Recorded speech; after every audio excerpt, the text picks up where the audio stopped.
Louvado seja nosso Senhor Jesus Cristo, para sempre seja louvado. Seja bem-vindo mais uma vez ao canal Denis o Católico. Meus amados irmãos, esse vídeo aqui é para comentar um pouco sobre esse comentário, que um irmão deixou aqui no meu canal.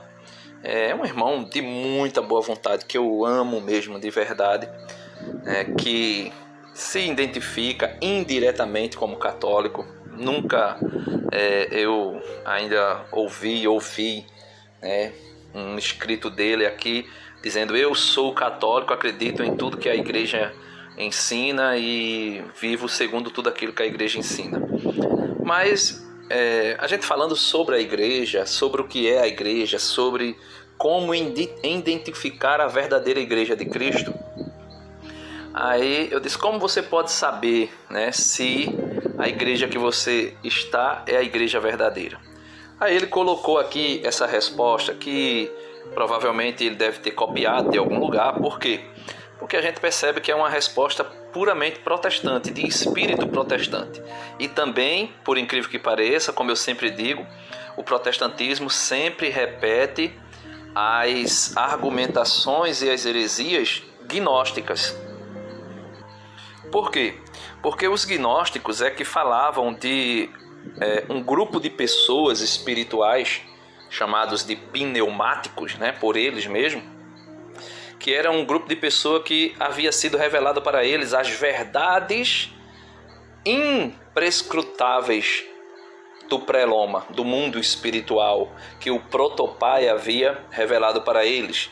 Então, os gnósticos falavam de um certo grupo privilegiado que tinha essa gnose, esse conhecimento desconhecido que as demais pessoas não tinham.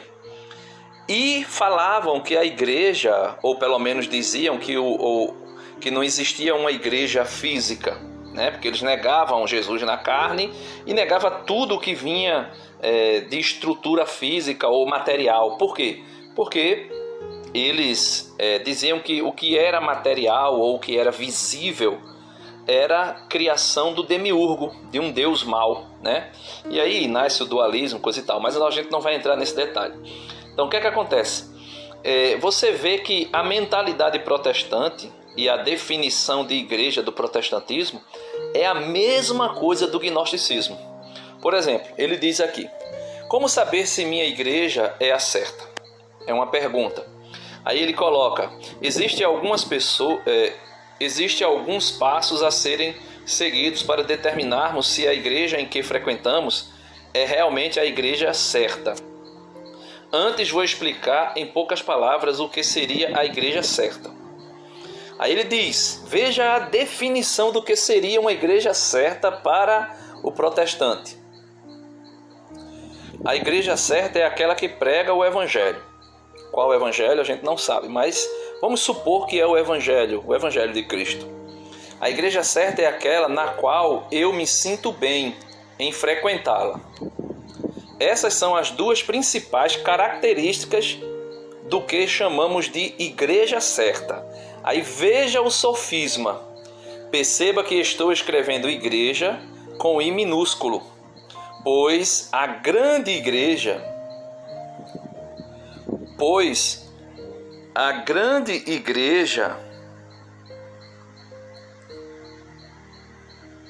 de Cristo, com I maiúsculo, é a igreja da qual eu e você fazemos parte, e que outros milhões ao redor do planeta também fazem parte. Porém, só Deus a conhece. Sobre esta igreja, com I maiúsculo, não cabe essa pergunta, pois ela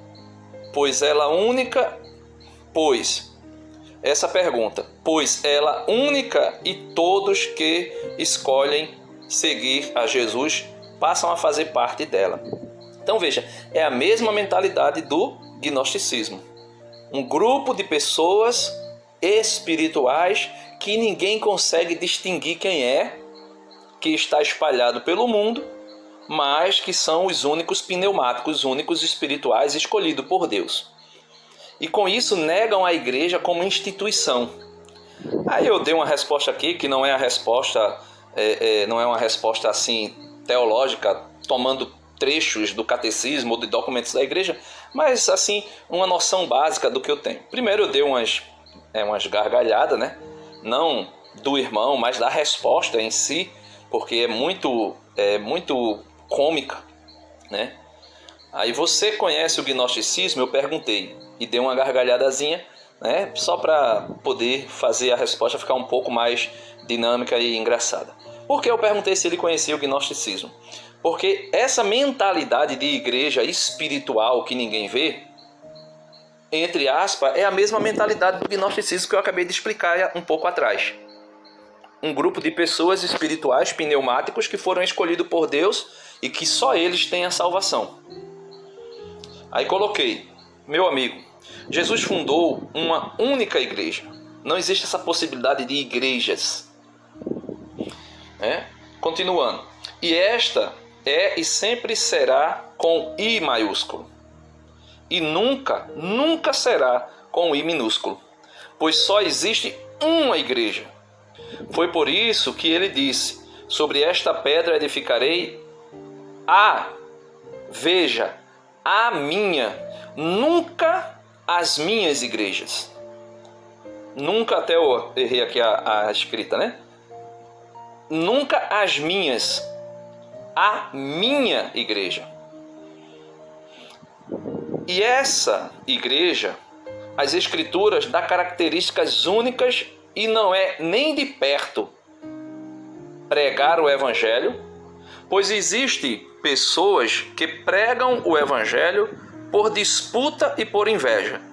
São Paulo disse isso aos Filipenses. É verdade que alguns pregam Cristo por inveja a mim e por discórdia, mas outros os fazem com melhor boa vontade.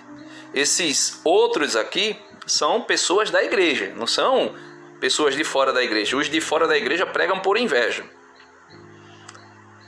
E nunca por se sentir bem, nem por só pregar o evangelho, nem por se sentir bem. Porque o ser humano que é sentimentalista, eu esqueci o aí, né? Que é sentimentalista, pode se sentir bem em qualquer lugar, fazendo qualquer coisa, até cometendo um pecado, até vivendo no vício, até sendo escravo de um vício, a pessoa pode se sentir bem. E a sua consciência, que vai estar laxa, ou seja, acostumada com o pecado, não vai fazer, vamos dizer assim, dificuldade nenhuma da pessoa continuar ali. Então a pessoa pode se sentir bem em qualquer religião. Essa característica não é da Igreja de Cristo, se sentir bem ou pregar o Evangelho. Porque a gente pode ver que o Evangelho está sendo pregado em todo o mundo, por diversas pessoas, por diversos grupos religiosos. Agora, será que é de fato a igreja, a única igreja? É isso que nós devemos nos perguntar. E como conhecer a única e verdadeira igreja de Cristo? Continuando aqui. Os parâmetros para reconhecermos a igreja são muitos, mas vou citar alguns. Primeiro, o Papa, e ninguém pode negar. Primeiro, o Papa, e ninguém pode negar. O primeiro foi Pedro, escolhido pelo próprio Pai e que vem da sucessão apostólica. Segundo, é una, santa, católica e apostólica. Tem essas 4 características que são as características, vamos dizer assim, próprias da igreja. Mas eu estou trazendo outras para a gente poder ir aí conhecendo de fato a igreja. 3. Acredita nos 7 sacramentos instituídos por Jesus e administrados pela igreja.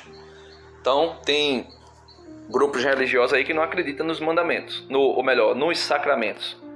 E quando acredita, por exemplo, às vezes no sacramento do batismo, e nem da forma que Jesus é, porque alguns mandam batizar em nome de Jesus, e o batismo não é em nome de Jesus, é como Jesus mandou, em nome do Pai, do Filho e do Espírito Santo. Né? Então a fórmula não é aquela. E tem as fórmulas adequadas, como por exemplo a matéria de cada sacramento, a fórmula, as palavras e tudo mais. Né? 4.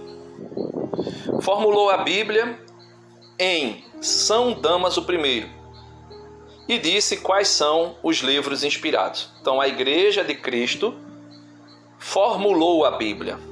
Aquela disputa, isso é livro inspirado, isso não é, isso faz parte das Escrituras, isso não faz. Então vamos definir. Quem fez isso? São Damaso I. No ano, se eu não estou enganado, no ano 382. Se eu não estou enganado. Né? Número 5.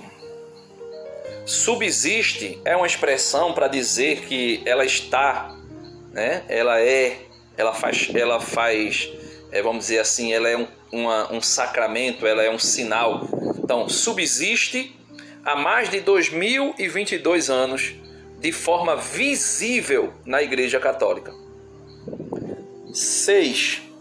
Tem a Santíssima Virgem Maria como mãe da Igreja e seu membro mais perfeito. Atos dos Apóstolos, capítulo 1. Tendo entrado no cenáculo, subiram ao quarto de cima, onde costumavam permanecer. Eram eles Pedro, primeiro Papa, e João, Tiago, André, Filipe, Tomé, Bartolomeu, Mateus, Tiago, filho de Alfeu, Simão o Zelota e Judas, irmão de Tiago. Todos eles perseveravam unanimemente na oração, juntamente com as mulheres, entre elas, quem? Maria, a mãe de Jesus, e os seus e os irmãos dele, ou seja, os discípulos, que não eram os 12 apóstolos, os discípulos. E se você quiser procurar saber quem são esses irmãos de Jesus, se são ou não filhos da Santíssima Virgem Maria, vai aí na playlist do meu canal, tem um vídeo aí, Maria teve outros filhos, escreve aí, Maria teve outros filhos, Denis o Católico, e você vai ver. 7ª característica, é a única igreja que tem a lista dos santos mártires de todos os tempos. Então é a única igreja que tem a lista dos mártires, ou seja, os santos que foram martirizados. E não somente os que foram martirizados, mas todos os que tiveram reconhecida as virtudes heróicas do Evangelho. Todos eles que foram canonizados. 8. Tem o Papa Francisco como sucessor de Pedro. Atualmente deveria existir e existe um líder da Igreja Universal. E essa Igreja Universal aqui não é nem de longe, nem de perto a Igreja de Macedo. Essa Igreja Universal significa a Igreja, a mãe, a sede Roma, que tem o primado, que governa na pessoa do Papa Francisco todas as outras igrejas. Número 9. Tem a Eucaristia, celebrada todos os dias, como, por exemplo, a igreja primitiva sempre fez. Atos dos Apóstolos, capítulo 2, versículo 42. Perseveravam eles na doutrina dos apóstolos, na reunião em comum, na fração do pão e nas orações. Versículo 46. Unidos de coração, frequentavam todos os dias o templo, partiam o pão nas casas e tomavam a comida com alegria e singeleza de coração. Então, tem a Eucaristia celebrada todos os dias. Não é uma vez por mês, não é uma vez por ano, como faz essas igrejinhas por aí. E 10. Crer na ressurreição da carne, no juízo final e na vida eterna. Então, a Igreja de Cristo crê na ressurreição da carne. Não é essa história de os pneumáticos, que a matéria é má e por isso não existe uma igreja visível, porque a igreja visível é uma criação do homem e o homem não pode criar nada bom. Não é criação do homem a igreja visível. A instituição com uma hierarquia não é criação dos homens, é criação de Jesus. Por isso Jesus disse: tu és Pedro, sobre esta pedra edificarei a minha igreja, e as portas do inferno jamais prevalecerão contra ela. Foi por isso que dentre os 12 apóstolos, o Pai escolheu Pedro. Por isso Jesus disse: bem-aventurado és tu, Simão Pedro, porque não foi um ser humano, ou seja, não foi a carne e nem o sangue que te revelou que eu sou o Messias, mas o meu Pai que está nos céus. E quando o Pai revela para Pedro que Jesus é o Messias, Jesus declara quem é Pedro. Tu és Pedro, ou seja, tu és pedra. Ah não, mas Pedro não é pedra. É sim. Lá no no Evangelho de São João, no capítulo 1, versículo 42, vai dizer: André, o irmão de Simão, levou Simão ao encontro de Jesus. E Jesus, fitando, olhando diretamente nos olhos de Pedro, disse, como Deus disse com Abraão, como Deus disse com Jacó.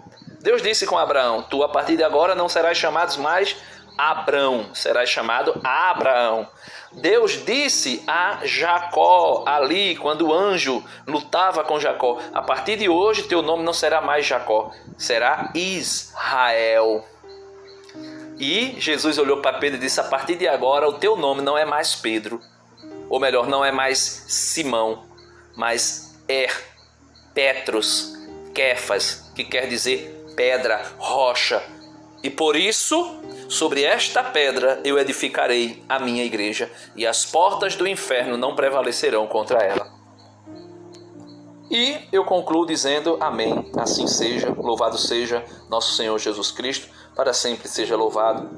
E um conselho para você, meu querido e amado irmão: não busque beber água em cisternas furadas.